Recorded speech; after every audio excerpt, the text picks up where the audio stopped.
Hi అండి, welcome to పొరుగింటి పుల్లకూర. అందరూ ఎలా ఉన్నారు? ఈరోజు నేనేం చూపించబోతున్నానో చెప్పట్లేదు, ఫోటో చూసి మీరే గెస్ చేయండి. ఒక ప్యాన్ పెట్టుకొని దాంట్లో కొంచెం ఆయిల్ వేసుకుంటున్నానండి, ఒక 2 టేబుల్ స్పూన్స్. ఓకే,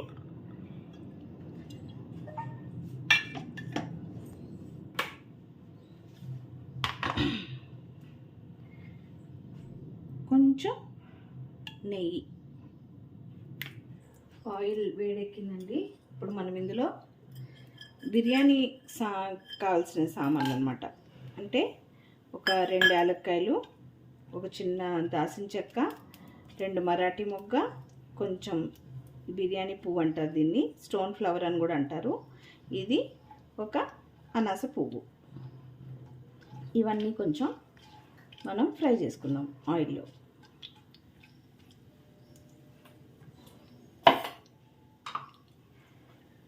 ఒక పెద్ద ఉల్లిపాయ సన్నగా పొడవుగా కట్ చేసి పెట్టుకున్నాను. ఒక 4 పచ్చిమిరపకాయలు చీల్చి చిన్న చిన్న ముక్కలు చేసుకున్నాను. అవి ఇప్పుడు దీంట్లో వేస్తున్నాను.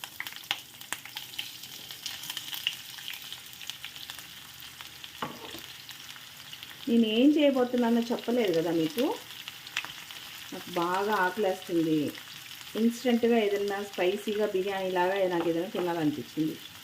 సో సడన్గా అంటే బిర్యానీ ఆర్డర్ చేసినా రావడానికి చాలా టైం పడుతుంది కదా. సో బిర్యానీ లాగా ఉండే టమాటా రైస్ నేను ఇప్పుడు చేయబోతున్నాను అనమాట. ఆల్రెడీ కుక్ చేసేసుకున్న రైస్ ఇంట్లో ఉంటుంది కాబట్టి అలాంటి లెఫ్ట్ ఓవర్ రైస్తో కూడా ఇది చేసుకోవచ్చు. నేనైతే అలాగే చేస్తున్నాను. మార్నింగ్ అయిపోయింది నేను వంట చేయటం, కానీ లంచ్ తినేటప్పటికి నాకు నచ్చలేదన్నమాట. నేను వండిన కూరలు నాకు తినాలనిపించలేదు. అందుకని నేను ఈ టమాటా రైస్ చేస్తున్నాను.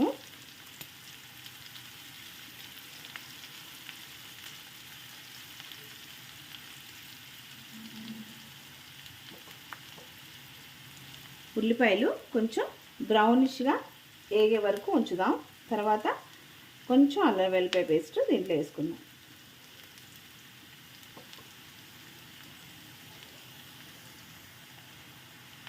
ఆనియన్స్ ఫ్రై అయిపోయినాయండి.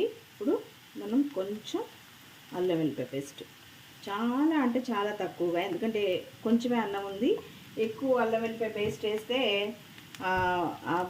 పచ్చి వాసన లాంటిది, ఆ అల్లం వెల్లిపాయ పేస్ట్ వాసనే వస్తూ ఉంటుంది అనమాట. అందుకని కొంచెం అది కూడా బాగా ఫ్రై అయ్యి కొంచెం పచ్చి వాసన పోయే వరకు ఫ్రై చేసేసుకొని మనం కోసి పెట్టుకున్న టమాటా ముక్కల్ని దీంట్లో వేసేసుకున్నాం. ఇప్పుడు టమాటా ముక్కలు కూడా దీంట్లో వేసేసుకున్నాం.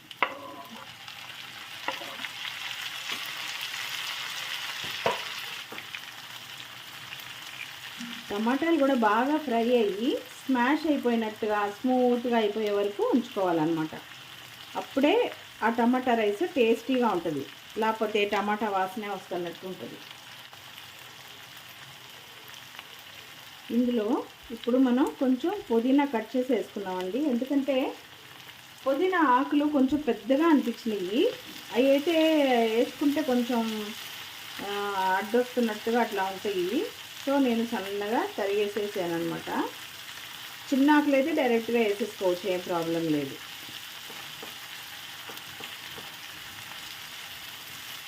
ఫ్లేమ్ అయితే హైలోనే ఉంచాలండి. అప్పుడే ఈ టమాటాలు బాగా ఫ్రై అవుతాయి అన్నమాట, మంచి టేస్ట్ వస్తుంది అప్పుడు.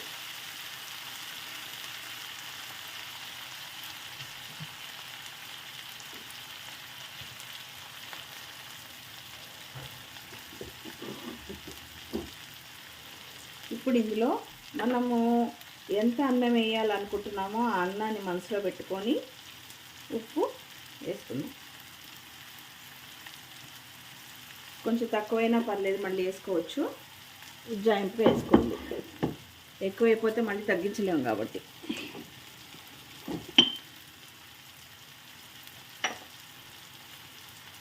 కొంచెం పసుపు,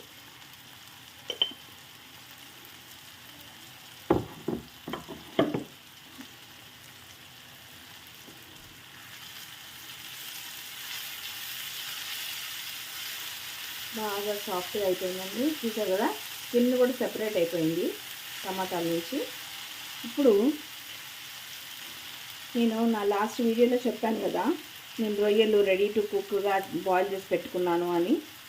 అవే చూడండి, ఎక్కువ లేవు, ఒక 5 to 6 పీసెస్ ఉంటాయి. ఆ రొయ్యలు దీంట్లో వేసేస్తున్నాను. కొంచెం నాన్ వెజ్ ఫ్లేవర్ వస్తేనే కదా బిర్యానీకి టేస్ట్ ఉండేది. మనం ఉండేది బిర్యానీ కాకపోయినా ఆ ఫ్లేవర్స్ ఉండాలని నేను కొంచెం రొయ్యలు వేసాను.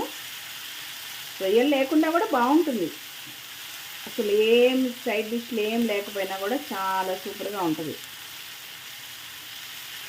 వేసి ఆల్రెడీ రొయ్యలు బాయిల్ అయిపోయి ఉన్నాయి కాబట్టి ఎక్కువ ఫ్రై అవసరం లేదు. కొంచెం వేగిన తర్వాత ఇప్పుడు మనం రైస్ వేసేసుకున్నాం దీంట్లో.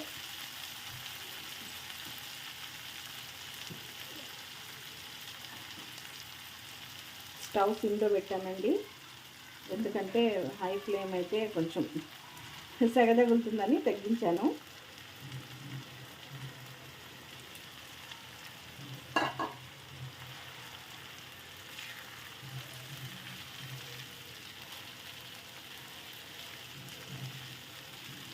ఇప్పుడు నేను చూపించే క్వాంటిటీ ఒక్కళ్ళకి సరిపోతుందండి మంచిగా తినడానికి. నేను ఒక 2 టమాటాలు వాడాను, పెద్ద టమాటాలు. టమాటా రైస్ కాబట్టి ఆ టమాటా ఫ్లేవర్స్ ఉంటేనే బాగుంటుంది. ఒక పెద్ద ఉల్లిపాయ, ఒక 4 పచ్చిమిరపకాయలు అంతే.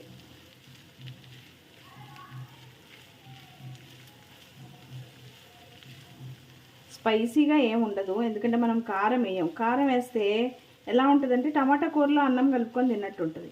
సో అందుకని నేను టమాటాలు వేయలేదు, ఏం మసాలాలు కూడా ఏం వేయలేదు, మసాలా పౌడర్ కూడా యూజ్ చేయట్లేదు. కానీ సూపర్గా ఉంటుంది, మీరు కూడా ట్రై చేయండి. ట్రై చేశాక నచ్చితే లైక్ చేయండి, షేర్ చేయండి, నా ఛానల్ని సబ్స్క్రైబ్ చేసుకోండి.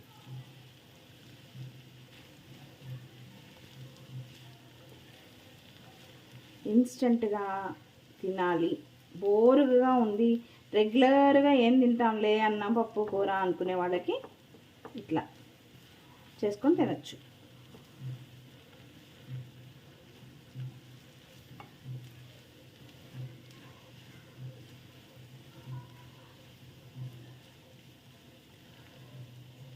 ఒక 2 minutes ఉంటే ఈ అన్నానికి ఆ ఫ్లేవర్స్ అన్నీ పడతాయి అన్నమాట. అప్పుడు మనం ఇంకా కొత్తిమీర జల్లి ఆఫ్ చేసేసుకుందాం.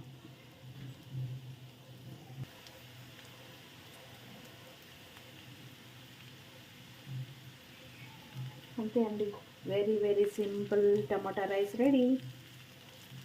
వేడి వేడిగా తిందాం రండి.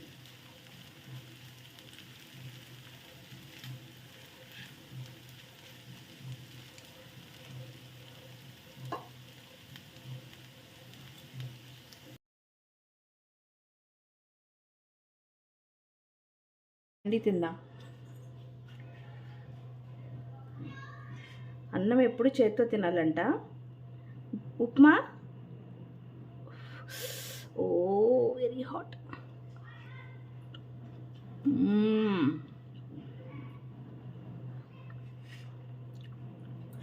ఎక్సలెంట్గా ఉందండి, మీరు కూడా ట్రై చేయండి. ట్రై చేసి ఎలా కుదిరిందో నాకు చెప్పండి. ఉప్మా అంట స్పూన్తో తినాలంట, అన్నం అంట చేత్తో తినాలంట, ఒకరు చెప్పారు నాకు.